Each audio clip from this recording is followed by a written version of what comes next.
So I'm just coming off a very busy week, everybody. It's one of those things where you're kind of in it and you go, you can't even believe what's happening. My son turned 13 on Friday. And we had this idea that we were going to, it was on my weekly big three. We were going to build him this like tabletop gaming thing. Like he's really into Dungeons and Dragons right now. And so we got this table and we like went to Lowe's and we got the wood and stained all this stuff, right? And we have to do it when he's not here or I'm not working or he's asleep. So it really kind of minimizes when you can do it. And on Wednesday, we got this board, it's like, it's not, half of it was sanded and finished from the place and the other half wasn't. And I was moving it around and cleaning the basement and I got a splinter on Wednesday. It was not until Saturday afternoon that I had time to get it out. I spent 3 days with a splinter in my thumb because I was just like running around. And so I just thought to myself, man, wouldn't this be a great week just to have less going on? I don't remember any of it really. It was not the experience I wanted. What I want to know is like, have we created a monster? Like a monster who is like, it's not on my daily big three today to take out the splinter. That's a good point. I should have written it down. Nick, you are 10 times the man that I would ever hope to be. No. I would have cleared my entire calendar to tend to that small splinter. That's how much I could tolerate pain. Okay, well, let me tell you this. I sort of kept saying it. I'd be like, oh, and we had to go to a wedding on Saturday, and I kept going like, oh, okay, I'm gonna get this out. And then when I finally went to go get it out after the morning wedding, I went and showed it to everybody in my house. I put it in my hand, and I was like, look at the thing that I've been living with, the thing that I got building this thing for you for your birthday. And everybody was like, oh, okay, that was really small. Nobody Ashley literally said to me, I can't believe you're showing me this. So anyway, I'm just highlighting what can happen if you've got so much going on. If you've got too much going on in a given week, perhaps you find yourself making choices that unhealthy and maybe you're not getting the work done like you might want to. Does anyone have anything similar to this where you're running around? I mean, Courtney, you sound like you don't have anything going on at home right now. No, I don't have anything going on. And honestly, everything that comes top of mind is nowhere close to just like running around with like self-inflicted pain. But yeah, I mean, things are, again, I've said this many times on the podcast, but there's nothing like having a small human to keep alive, to keep things a little chaotic at all times. So yeah, but I'm trying to think if there's anything that really compares with running around with a splinter for a week. And Verbs, you wouldn't know anything about this. You don't have enough kids around there. No, we don't. We need a few more. But I will say this is, we talk about our own schedules. And then again, we have 3.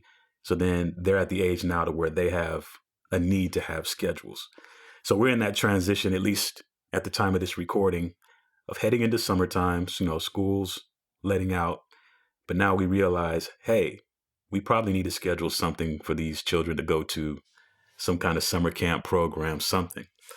So we're in that process of figuring that out for them and then matching that up with our schedules and make sure that, everybody's considered, when we're formulating a thing like a weekly big three, a daily big three, or just life in general. So that's kind of the mode that we're in at the moment. So today we're going to be talking about one of the most foundational tools of the planner. It seems I don't think we should tell them. I think we should just say. We should just say the most foundational tool of the planner. Just leave them hanging in suspense until after the intro. I like it. Let's do it. Great.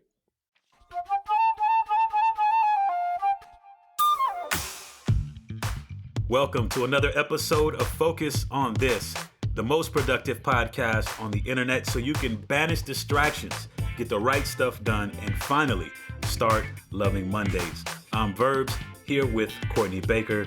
Happy Monday to you, Courtney. Happy Monday.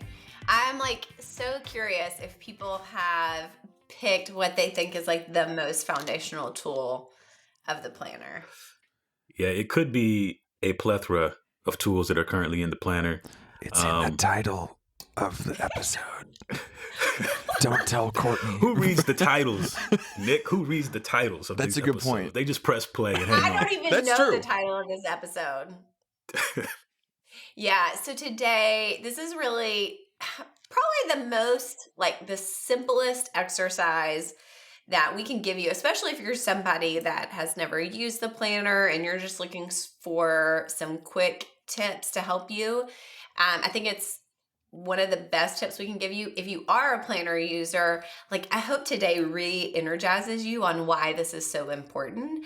And today we're talking about the daily big three, just the exercise of selecting 3 things you'll complete for the day and why it's so important.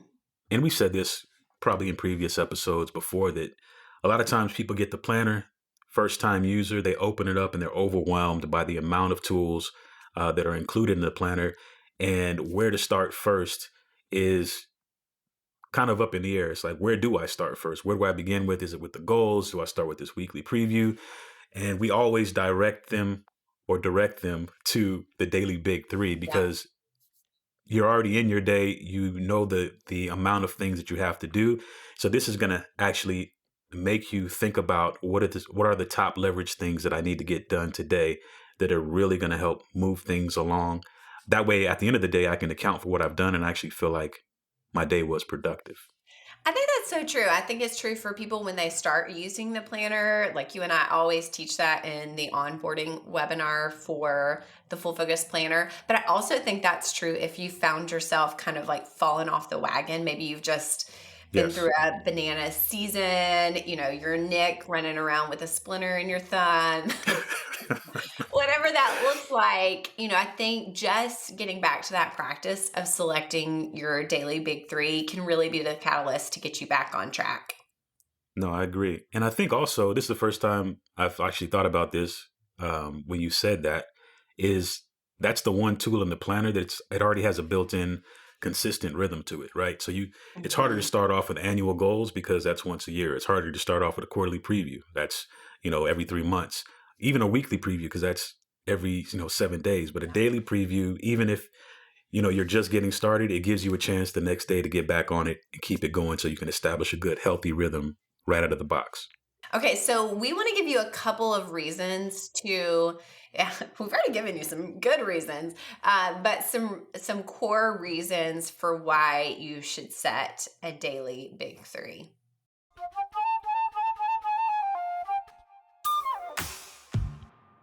Reason number 1 is you get more done by doing less. Now, even hearing that reason it almost seems antithetical because it's like you look at your calendar, you look at your task list, you can visibly see the amount of things that you have to get done within the span of your day, let alone a month or more. But being able to focus and force yourself to prioritize and focus on what matters most, then that's going to give you the leverage that you need to actually pay attention to what matters most. Because 1, you're writing it down every day. You're making it visible. You're putting it right in front of your face. So it's not just out there as a thing that needs to be done that never really gets chased down. And it helps you keep yourself accountable for those things that you're writing down in your big three. Yeah, I think this is so interesting too. I think culturally we've kind of set the expectation that the way to get fulfillment is to check the most boxes in the list. And that's a really flawed philosophy because it basically says every checkbox is equal. And that's just not the case. But that's really how I think we've set ourselves up to look at our task list when really what we need to do is figure out what are the things if I accomplish today, I'm going to leave the day feeling fulfilled, like I accomplished something. What are those things? What are the most important things I need to accomplish today? And prioritize those. And certainly there are other tasks that you're going to do, but by completing those fewer things, prioritizing those, you leave the day feeling like, wow, I really won today. I really got done the things, the fewer things, but the things that were more important. Yeah. It's funny. I'm going to tell this story. hopefully that it ties into what we're actually talking about. I think it does. But I was playing Uno with my kids this weekend, and it's one of our favorite card games to play. But, everybody, depending where you go, everybody has their version of the house rules of Uno. Oh, yeah. And so I introduced them. I said, you can actually play Uno and actually keep score. And they never heard of this. Have you guys ever done Uno with actually tracking? I I don't. I guess What, not a what? score. What do you mean exactly? But I thought there was a Okay, score all built in. well, there is. I mean, obviously, the object of the game is to get one card left in your hand while Yeah. pulling draw twos, draw fours to your opponent, so Yeah. they can get as many cards in the hands as possible. But now, we probably need to Google this. But when you keep scoring Uno, I'll call them a face card. So every reverse, draw Yes. two, draw four, wild card that's left in your hand, it has a value to it. So let's say a wild card is Yes. 50 points. Uh-huh. So the goal during the game is you have to get rid of all your high value cards Yes. first. Because if you go out or somebody else goes out, you want your lowest number cards in your hand. You want your ones and your twos and your threes. Because when you tally those up, the person who actually wins is the person with the lowest score. Yeah, I don't know if I've ever done that Now, before. yeah, and it could be a longer, round of Uno. Those can go on for a couple hours because everybody's keeping score and still trying to win. But when I'm thinking about that version of the game, this is almost what you want to do here. Is you get more done by doing less. So it forces you into getting rid of those highest leverage cards that you would normally save to the end and put those down in the deck. That way you have a better chance at the end of actually winning because you held on to your lowest card score, your lowest scoring cards. But early in the game, you got rid of all your high leverage ones. Yes. Does that work? Gosh, yes. Yes. Thank you. Thank you. Yes, that's actually exactly right. Yeah. I'm not even sure I can add anything to that. So I'm going to go on to reason number 2.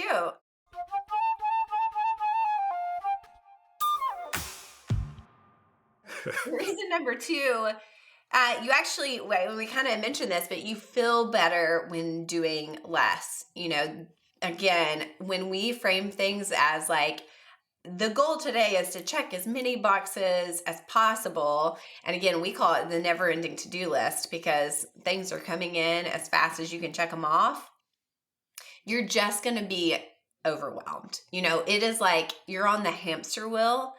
And what that leads to is really a lack of motivation. If you're just constantly spinning that wheel and feeling like I can never get ahead, I can never, the only way for me to get all these things checked off is for me to work nights and weekends. That is really a recipe for burnout. And so what this does is really gives you the ability not to feel overwhelmed. If you really focus on, okay, these are the 3 highest priority things that I need to do. And I get those checked off. I feel accomplished. I don't feel overwhelmed. And, you kind of build momentum as you finish your big 3 every day. So you finish your big 3 on Monday, you leave with a sense of accomplishment. On Tuesday, you're like, okay, I did it yesterday. The more you flex that muscle, the more that you have confidence of like, okay, yeah, I know how to prioritize and get the right things done rather than just all of the things. And I know this is kind of a running topic on the show, Courtney, but even when we talk about, whether it's workouts or any sort of exercise regimen, those first couple of days that you're starting from zero, just a cold start, it feels clunky. You're motivated in the sense of, what, if I stick with this, then these are the results I can get. But that first week or so, you might be getting up at an earlier time. Your muscles are all sore and you're not truly motivated to get to the next day. But the more you push in, the more you continue to do it again, and you establish that rhythm, you start to see the results that you're actually hoping for. Can I ask on behalf of the listener, somebody who maybe doesn't have as much experience with the big 3, they're going to say, but I have so much stuff to do.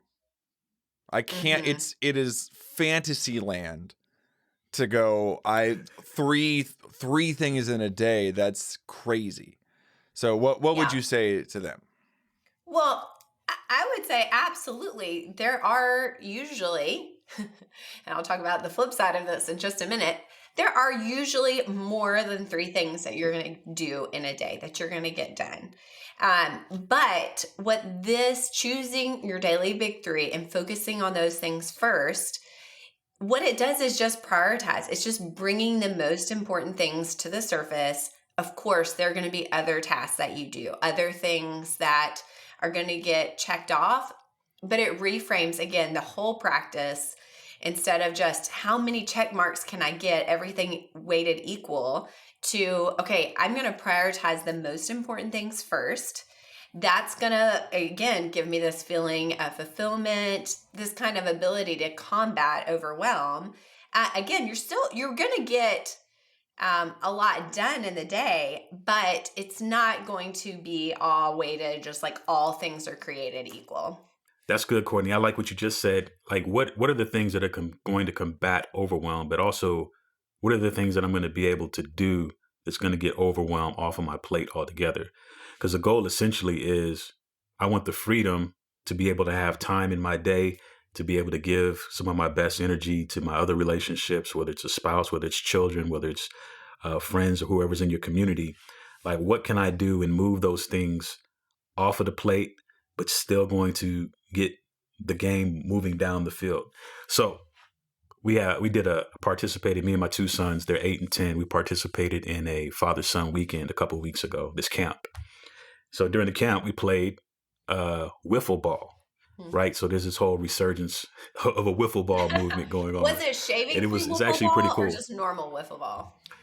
Nope, just normal wiffle ball. Okay, all right. But we're playing with younger guys, so they're 6 years old, 7 years old, 8 years old, but yet we still want to win this game. So we let the younger guys go first, and we noticed this game is moving kind of slowly. We're not getting our home runs in, or our runners aren't coming in, so it's a slow game. And then we realized we need to probably sprinkle in dads in the batting lineup to kind of get the game going. And once that started happening, dads were stepping up.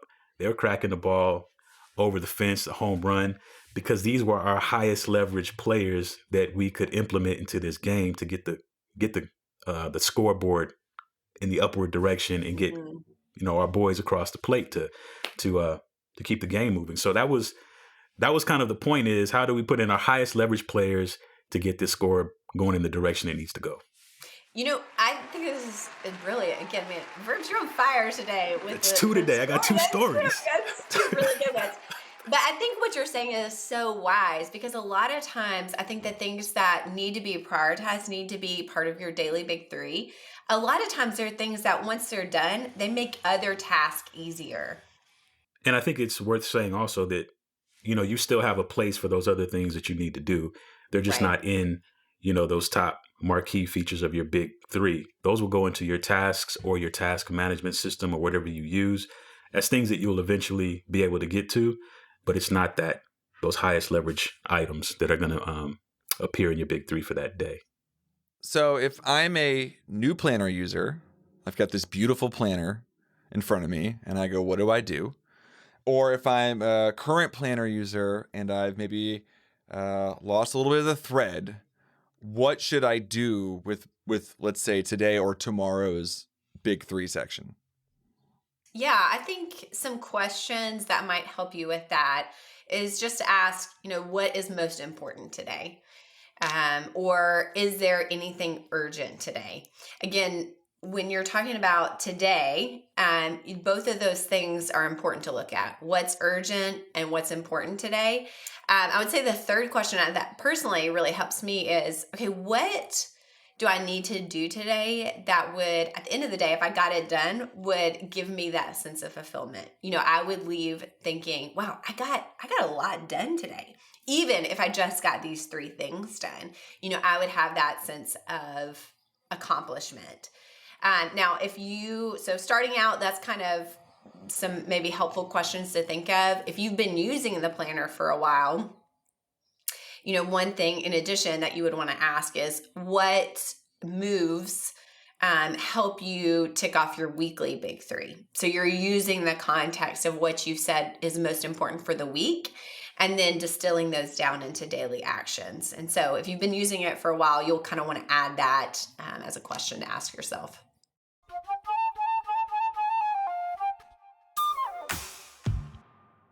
So one of the beauties about the advent of the Focus on This podcast now being in visual format is the implementation of a brand new segment that we're calling Focus on This Show and Tell. Now, these are items that that we'll be able to show you guys, small items, maybe they're tips, they're hacks, things that we've put into play in our lives, either out of convenience, they help us with our productivity, or just things we enjoy because they bring us joy. So I'm going to go ahead and let my cohorts today here begin the Show and Tell segment.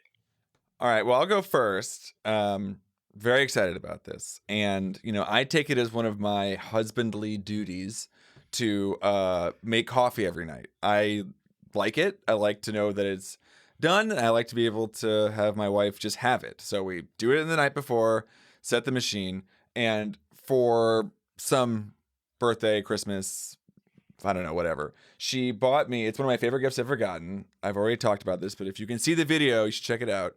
It is a clip that goes on your coffee bag. Was that ASMR for you? Do you like that? That was, yes.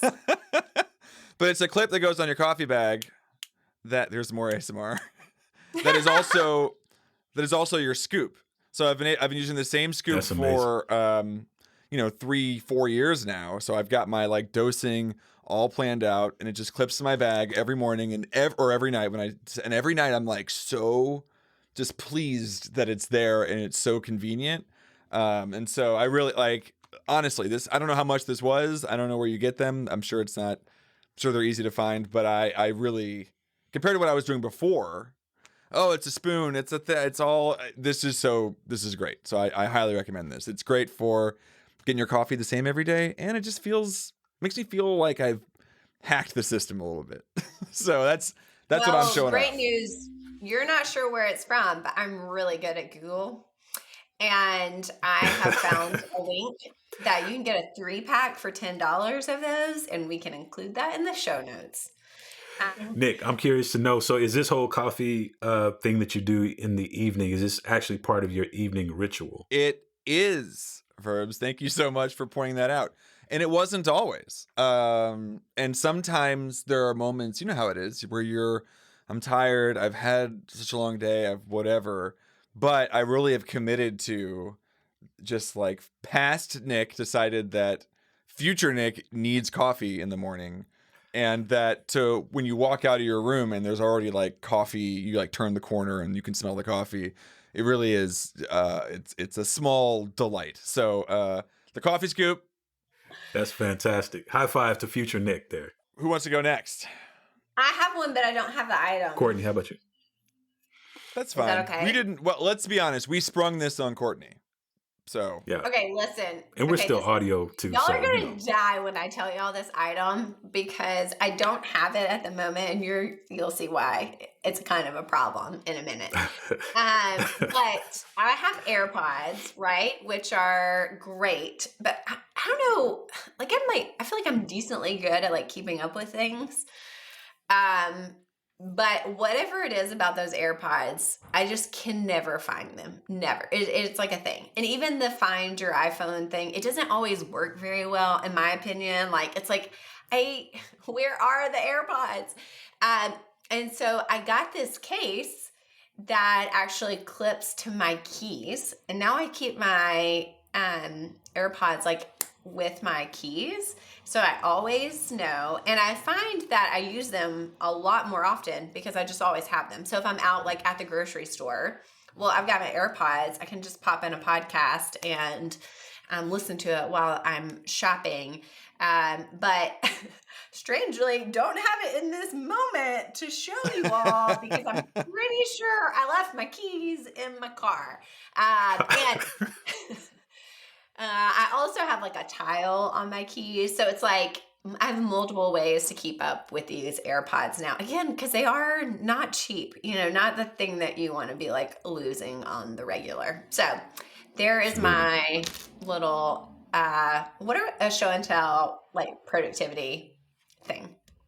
Okay, Bert, what are you showing us today?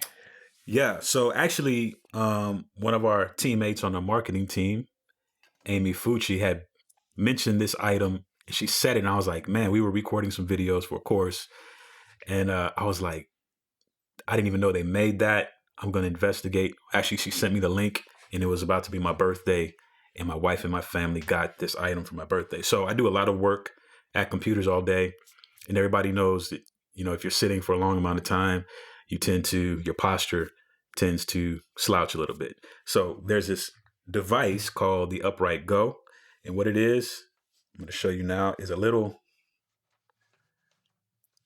monitor Yes. that's connected to your iPhone. And so the moment you start to slouch a little bit, you can calibrate it first. So, you take your normal position and your slouching position. So when it knows you're starting to slouch, it'll send a little vibration to this device. And then that tells you, hey, straighten up your back, young man. So they bought this for the birthday. I've seen and this it's awesome. on Instagram. Now, do you mind telling us how much that costs? Because right now, Nick and I, both of our items are $10 or under. Is that under $10 by chance? Wait. Yours included AirPods, Courtney. No, oh well, that's true. But the tip was this case that you can hook to your keys. That's my tip. Okay. Fair enough. No, actually, I think these might have been maybe $49. Wow. And what's it called? So it's called the Upright Go, and there's a couple of different models, so they have a little bit of a pricing tier. You can get like a necklace that connects to the device, and then you just throw the necklace on, or you get the little sticky tabs that go directly to your back between your shoulder blades. They come with the basic model of it. So Even just talking about it is making my posture better. Yeah, I have to say, I actually do have one. I have an older model of it. I do think that it's great. You can use it for, because I stand at my desk all day. You can use it for standing at your desk. You can use it for like walking if you want, or if you go to the store. It has like different modes for how. Now that I did not know. Oh, like how rigid do you want to be, right? If you're walking, you're going to lean over a little bit further probably. I think it's great. And I get headaches a lot if my posture is too bad. So I got it for that reason. So that's two. I'm co-signing Verbs'.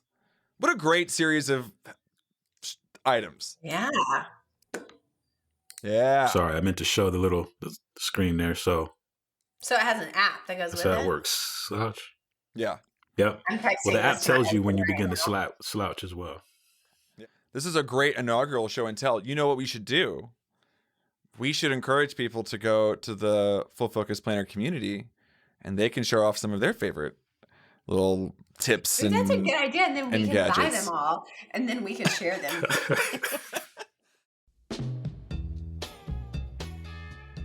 So we are pretty excited today because we're going to kind of make a little adjustment to the show. Usually we have a final thought for you at the end of the episode. But if you've listened for a while, you may be excited to hear kind of the new direction, which is to give you a tip that really levels up your planner usage at the end of the episode. So, very special tip of the day brought to you by Verbs. Well, thank you, Courtney. And so here's today's tip to level up your planner usage. You want to start each of your daily big three with a strong verb. So what this looks like is thinking of the item that you want to accomplish and prefacing that with a verb like finish, write, complete, implement, do, something strong that connotates action and helps you realize, hey, this is going to get done today, and it helps frame it up for you a little bit better. So today's tip is strong verb with verbs. I had to. Brought to you by the letter V. The letter V. Well, thank you for joining us on Focus on This. This is the most productive podcast on the internet, so make sure you share it with your friends, and don't forget to join us over in the Full Focus Planner community on Facebook. So join us next week, and we'll be back with another great episode. But until then, Stay focused. Stay stay focused.